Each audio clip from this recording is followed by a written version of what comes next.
Alright class, now for the 100th time, what is the Pythagorean theorem? Mr. Rodney, why do we always gotta do the same thing again and again every day? Well, Gerald, it's just like my great-grandpappy said, practice makes perfect, and we're going to practice until everyone in here gets this right, including Billy. Hi, I'm Billy. Yes, we know, Billy. Okay, I get that, but like, Billy can't even use the bathroom without taking his pants all the way down. We sure we gotta use him for a metric? I guess you bring up a good point. Alright class, start your papers. I have a new exercise for you today. 100 reps of pulling out your dick. You see this? Does this look appetizing to you? Or perhaps this? Come on now. You want to make forts for the upper class, don't you? The system we use now, how we engineer our student minds, was created in the 1800s so that kids had a basic understanding and intelligence. Intelligence that was just low enough to where they can't spell workplace harassment.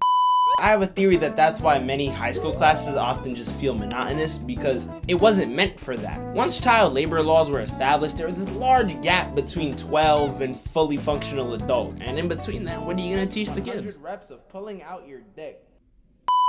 Besides that, a lot of things have changed since the 1800s, like the air is breathable. I am working a job for little to no pay, but I am not 12. That's for damn sure. If I was 12, man, the NBA would have their eyes on me like permanently. See this? I can't dunk though. Damn. At 1,000 subscribers, I'm gonna learn how to windmill dunk and do it on camera. And y'all know I've been with my promises lately. Damn, am I digressing? The first failure of the education system is a class's purpose. Previously, a teacher's job was very cut and dry. You teach the kids and then try not to end up on To Catch a Predator. However, we have a problem. Can you guess what it is? With the internet, all the need for teachers that have dedicated their life and many years in college to go get a master's degree in a specific subject is pointless and obsolete because you can just Google it. Now there's this gap. What is a class's purpose? What is this supposed to teach you? In my opinion, a teacher's job is to make them fascinated with the information they're learning. Teach life skills, inspire them, make them better people. But most teachers don't want to do that because the job that gets them a paycheck is, okay class, I've put on this video for you to watch, and now I need all of you to watch the video thoroughly, and you should be taking notes. 3, faster. There goes Mr. Rodney again. Teachers are lazier with the internet than students are. And people of all ages don't want the feeling that their time is being wasted. The second kids realize that they could be watching this at home whenever they wanted, they're locked out. They're gonna tune out the class. Think back. The teachers you really remember from your childhood, right, or when you were younger, weren't the teachers that were just, oh, put on a video and go sit in the corner type people. They were the teachers that inspired you, the teachers that made you grow as a person, that gave you a new leash on life. In many classes, we should be learning more important things like how to properly research or summarize something, or learn how to fill out a tax form, because I can't make heads or tails of this, but I know the Lewis dot diagram for carbon. I feel like teachers really just in general need to stop leaning so much on the monotonous information and more teaching kids how to learn and to enjoy learning. So for instance, what if we replaced like a creative writing class or something with a summarization or research class? It's a class that teaches you some tricks on how to properly gain information, sources, maybe ways to prompt AI to scan the internet for you. There's a whole bunch of things that you could do which leads to a useful skill, but also, you know, can challenge people. It also gives way to many more creative type of assignments. Instead of just essays, it could be like, okay kids, find out who D.B. Cooper is. There could be a myriad information that's useless or extremely useful to you depending on what you do with your life, but knowing how to research and go through all that information is very important in general. And that's just one example. I have classes like financial literacy, budgeting, risk analysis, a communications class that gets people to talk to each other and learn social skills because we're still in a social decline ever since COVID dropped, a psychology class to teach people subtle manipulative tricks to get what they want, you know? Create cunning individuals that can shape the world the way they want to. These general classes would pretty much help anybody in life, rather than it being a case-by-case basis. Oh yeah, I heard about this kid. He wants to wrestle crocodiles. Yeah, I also thought he needed Calculus 1. But Pix, people are gonna be stupid if they don't have basic arithmetic. High school classes are made to train your brain, not teach you worthwhile information. And I get that, right? It's a valid reason, but that just doesn't quite make sense for a very simple reason. Nobody pays attention to these classes anyways, and due to how the work is formatted, this is what the average classwork experience looks like.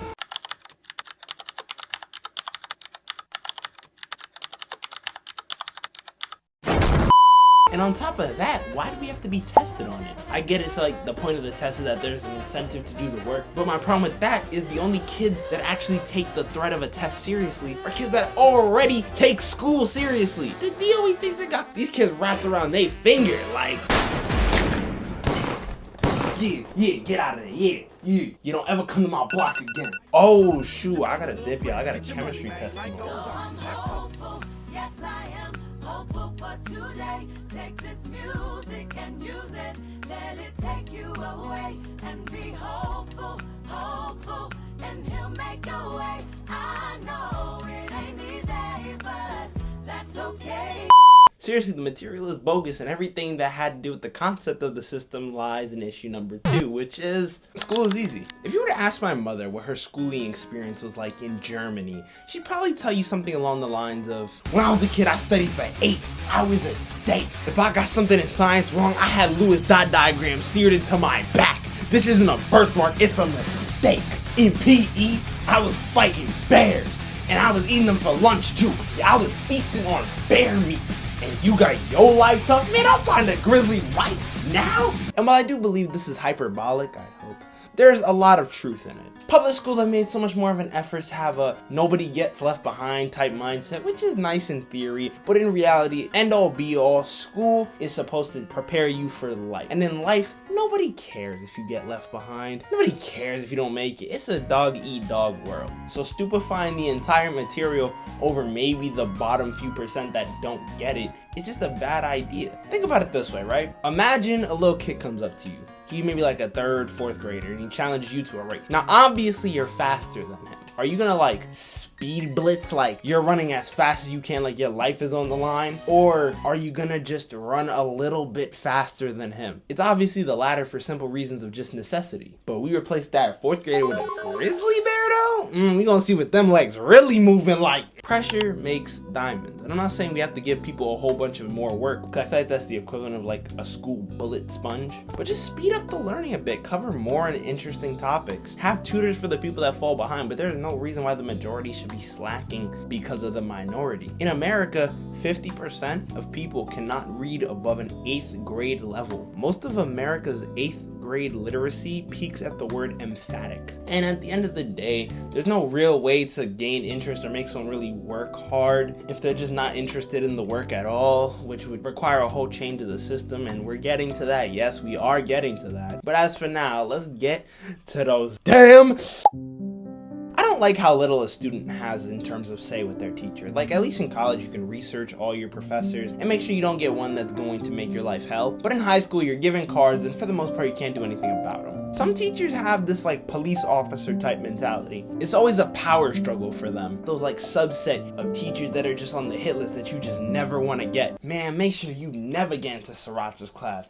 One time, man, he took my friend's phone and he threw it out the window. Why do people like that still have jobs? My son said, oh, someone doesn't want to watch Crash Course? That's crazy. So I asked him, did your friend not report him? I mean, yeah, he did, but yeah, he picked up my phone and threw it out the window. Oh, that's what that was? Oh yeah, it dropped and your phone just like exploded. Like I thought they made iPhones way more durable than that. I feel like there should be a proper review system of teachers, where at the end of the school year, they go through a little just thing where you can write literally anything you want about your teacher, give in-depth reviews, problems, or experiences during the moment, and let it just be like one of the last days of class. At least there's like a reasonable way to fight back in a sense, right? If you had a really bad teacher, so you're not making more people have terrible teachers. And I know they got those like little kind of survey ones that's 40 questions, but those are pre-written questions, and I don't think I could properly describe yeeting my cellular device out of a 4-story window as strongly disagree. So Pix, you might be asking. You bring up some good points, but what would you do to fix it? Well, the next video I make on this channel will be probably my biggest project yet in terms of concept. I will be remaking the entire American education system. So let me know things in the comments that are about school that bother you, or things you might dislike about the system in general. I know I'm like 1 for 8 with these like comment props, and you don't have to leave a comment, but to be completely honest, it helps me kind of gauge the things that are going on in the community which I want, or maybe like helps me run a little joke. It's important to me to hear y'all perspectives, and also it just brings a much larger audience to the channel as well. So yeah, I do appreciate it. Billy's only on 10. No, seriously, what is going on over there? Like the video if you like the video. Have a good day.